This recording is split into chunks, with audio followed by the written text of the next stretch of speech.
Hey everyone, welcome back. I know you're all probably studying hard for those big exams coming up. Yeah, So we're gonna dive into something really practical today. absolutely. Something that you'll use throughout your whole career as an orthopedic surgeon. Definitely. Biomaterial behavior. Oh, yeah. And to help us out with this, we have some great insights from the Ortho Made Simple notes. Okay. And these notes are put together by Dr. Mok Ying Ren. He's a sports surgeon from National University Hospital in Singapore. Yeah. And he recently passed his FRCS exams in 2022. So this is a topic that can be a little bit dry, you know? It sounds a little bit dry. But it's actually super important for understanding, Yeah, for sure. how to be a good orthopod. So let's jump right in. When we say biomaterial behavior, Yeah. what comes to mind? Maybe stress-strain curves, Exactly. that sort of thing. Yeah. Maybe some people are thinking like, oh, is this engineering? Is this material science? Yeah, I know. But really it's not. It's super relevant to us. Yeah, super relevant. So, Every time you put in a screw Uh-huh. or, reduce a fracture, yeah. you're basically applying force to bone, Okay. and understanding how bone reacts to that is really important. So that's what we mean when we talk about stress and strain, right? Yeah, exactly. So I feel like the rubber band analogy is used a lot. Yeah, I mean, it is. it makes sense, but is there a better way to think about this in orthopedics? Well, I think the rubber band analogy is okay. Okay. But when you think about it, Yeah. every time you're stressing something, Okay. like a bone, it's undergoing strain. Yeah. So stress is basically force over area, Okay. and strain is the deformation. Okay. So, how much does the bone actually change shape? So for example, if we're talking about a fracture, Yes. the stress would be the force that caused the break. Yeah. And the strain would be how much the bone actually moved or changed shape Exactly. because of that force. Exactly. Yeah. Okay. And what's really interesting is that Yeah. different materials respond to stress and strain Oh, in different ways. that makes sense because like bone isn't the same as metal All right. or plastic or something like that. Exactly. So how do we actually like quantify that difference? So that's where this law comes in called Hooke's Law. Hooke's law. Okay. Have you heard of that? Give vaguely. Yeah. So basically it says that for a lot of materials, at least at the start, Yeah. stress and strain actually have a linear relationship. Okay. And the slope of that line is called Young's modulus, Okay. which basically tells you how stiff a material is. So, a higher Young's modulus means a stiffer material. Exactly. Yeah. Okay, so steel would have a much higher Young's modulus than cartilage. That's a great example. Yeah. Okay.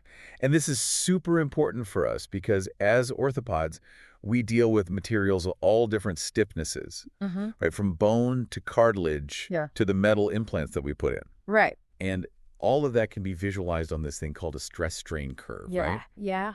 Which I think it looks kind of like a mountain range. It does, yeah. And you plot it out on a graph. And understanding this curve is the key Right. to understanding how these materials actually behave. All right, so just to break that down a little bit more. Yeah. So we have this material, Yeah. and we're gonna stretch it out. Right. And on the x-axis of our graph, Mm-hmm. we have the strain. Yeah. So that's how much we're stretching it. Exactly. And then on the y-axis, we have stress, Right. which is the force that the material's experiencing. Exactly. So we're basically pulling, Yeah. and seeing how much force it takes to pull and how much it's actually stretching. That's a great way to put it. Okay, and so at first, when we first start pulling, Yeah. that's what's called the elastic region. Yes. So if we let go, it'll go back to its original shape, Exactly. like a rubber band or a spring. Yeah, like a spring. And that's because the bonds between the molecules are stretching, but they're not breaking. Exactly. Okay. And that's why it can go back to its original shape, Yeah. right? But if we keep pulling, Yeah. we eventually hit this point called the yield point. Yes, the yield point. And that's where the material starts to actually deform. It's permanently deformed, yeah. permanently Yeah. deform. Yeah. So we've left the elastic region Yes. and we've gone into the plastic region. Plastic region, yeah. So that's like when you bend a paper clip Uh-huh. and it stays bent. Exactly, yeah. That's plastic deformation. And that's why it's so important to understand the different zones of this stress-strain curve. Yeah. And this is where things get really relevant for us as orthopedic surgeons. Yeah. And all of this is based on the Ortho Made Simple notes, Mm-hmm. which you can find at mokyingren.sg. Yeah, it's a great resource. And I feel like this is really going to help us understand how different materials will behave under stress. Especially like the implants that we use. Yeah. Definitely. But before we get into the nitty-gritty of like the specific properties of different materials, Yeah. maybe we should break this down a little bit further. Yeah, I think that's a good idea. Yeah, so let's stick with that paperclip for a second. Okay. So if you keep bending that paperclip, Yeah. Past that yield point, Mm-hmm. it actually becomes harder to bend. Really? Yeah, and that's called strain hardening Drain hardening? or cold working. Cold working. Okay. Yeah. Yeah. So by actually stressing the material, Yeah. we can make it stronger. Exactly. Yeah. That's kind of counterintuitive. It is a little bit, but think about it. A lot of the implants that we use are made of metals that have been cold worked Oh, okay. to make them stronger. So they last longer. Exactly. But wait, Yeah. you said earlier that recon plates Yes. are kind of an exception to this. Yeah. Why is that? So recon plates need to be malleable. Malleable. Okay. So that the surgeon can actually shape them Okay. during the operation To fit the bones. to fit the bone. Exactly. Yeah. Okay. So if it was too strong, Yeah. it'd be very difficult to bend. Gotcha. So it's like a trade-off then. It is. It is a trade-off. Like strength and flexibility, Yeah. depending on what you're using it for. Exactly. And that brings us to the broader topic of like, material properties. Material properties. How do we actually choose the right material for the job? And I guess some of the key things that we think about are like ductile versus brittle, Yeah. strength, stiffness, Toughness. yeah. So, These are all terms that yeah, these are terms that we hear all the time, I know.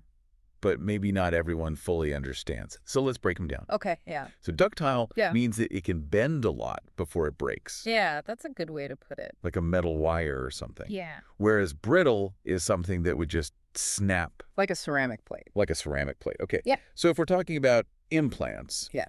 would we generally want something that's more ductile?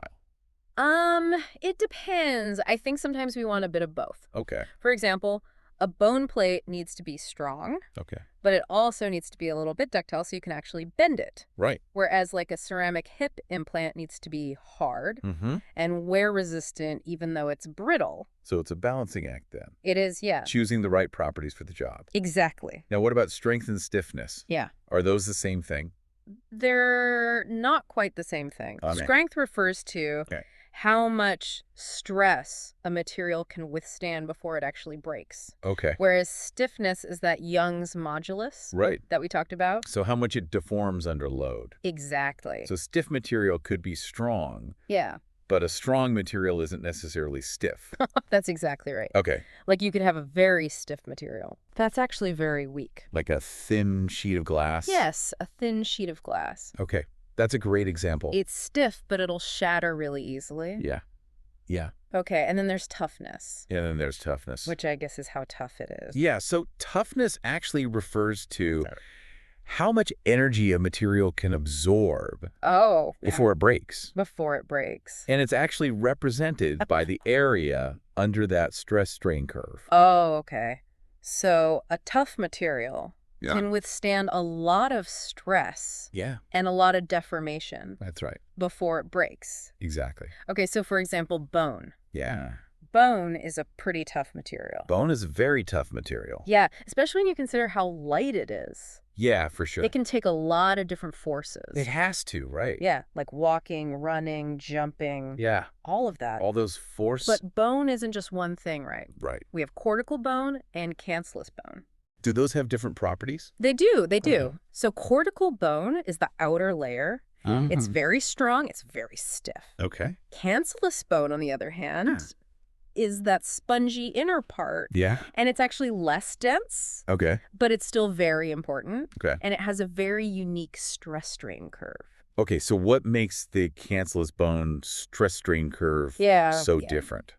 So it's because of that structure. That porous structure. That porous structure. Okay. So initially, it actually has a lower stiffness Okay. and a lower yield point. So it's more flexible It's more flexible. at first. At first, Yeah. yeah. Okay. But then as you keep compressing it, Uh-huh. all those little trabeculae, Like Yeah. those little struts yeah, those little struts, start to collapse. yeah, they start to collapse. And they actually become stiffer. Yeah, the bone actually becomes stiffer. Right. So it's almost like it has a built-in Yeah. safety mechanism. No. You know, it can deform a little bit to absorb the shock and First.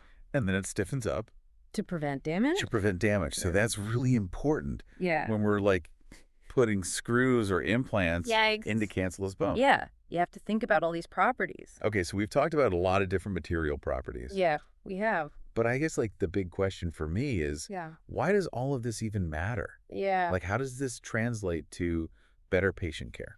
I think that's the key question, isn't it? Yeah. Like, why are we learning all of this? Exactly. And this is where the ortho-made simple notes are really good. Yeah, they are really helpful. They really break it down. Especially for those of us studying for our FRCS or equivalent exams. Yeah, for sure. They're super helpful. Yeah, they really are.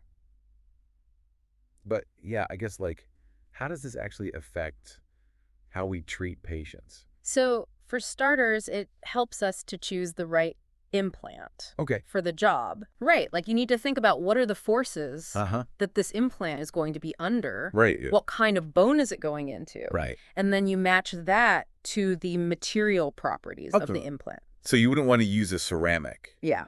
in a high-impact area. Exactly. Yeah. Right. That would be a disaster. Yeah, because it would just shatter. Yeah, exactly. So it's not just about knowing like the names of all the materials. Yeah. It's actually understanding how they're going to behave. Yeah, how they behave in the body. In the body. Yeah. So by understanding that, Yeah. we can prevent complications. Exactly. And it also helps us to predict, Okay.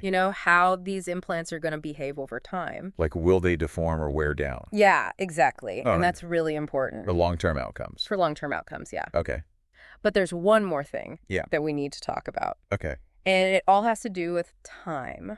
Time. Okay. Now I'm intrigued. Yeah. So we've talked a lot about biomaterials. Yeah. Stress, strain, Young's modulus, Yeah. ductile, brittle, toughness, All the good stuff. all that good stuff. Yeah. But you mentioned time. Yeah. How does that play a role in all of this?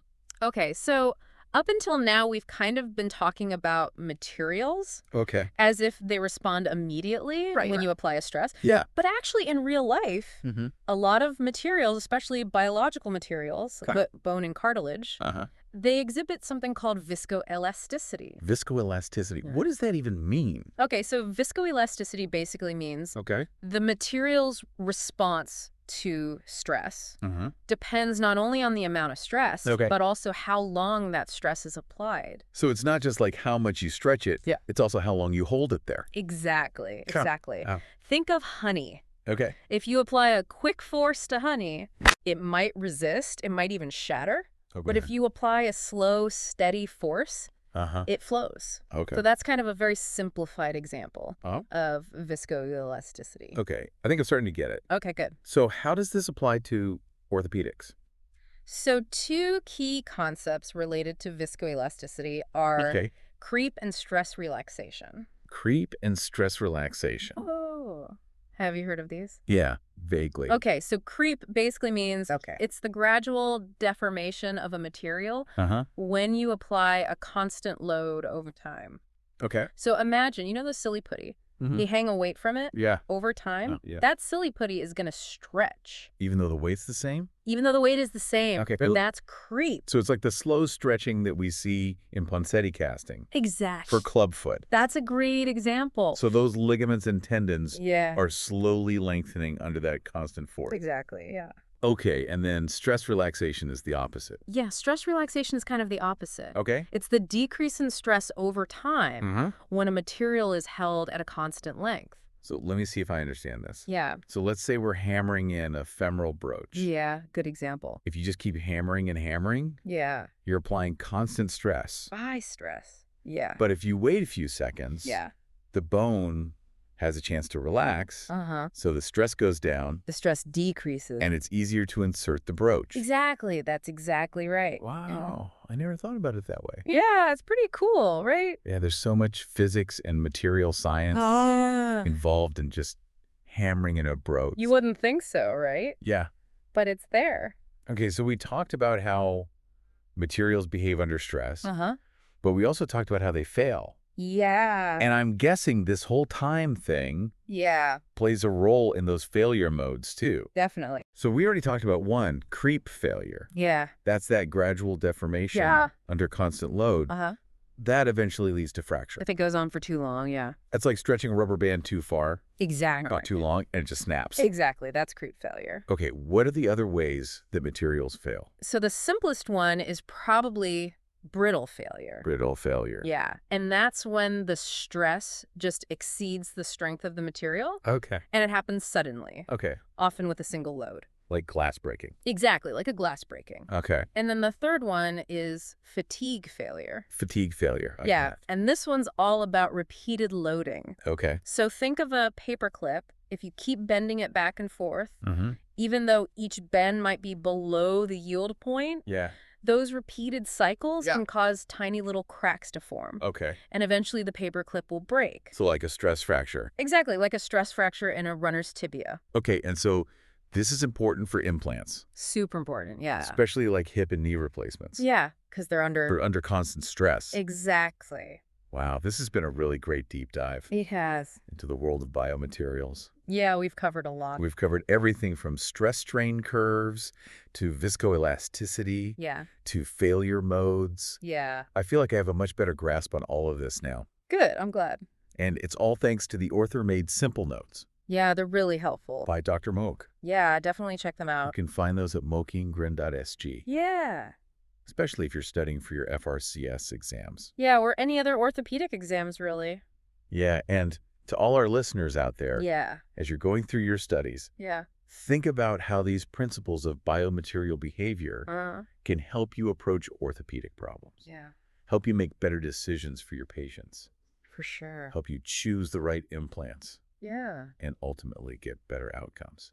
Couldn't have said it better myself. So keep learning, keep exploring, and most importantly, never stop questioning. Yeah, that's the key. And that's a wrap for this episode of The Deep Dive. Thanks for having me. Until next time, keep those brains sharp and those scalpels even sharper.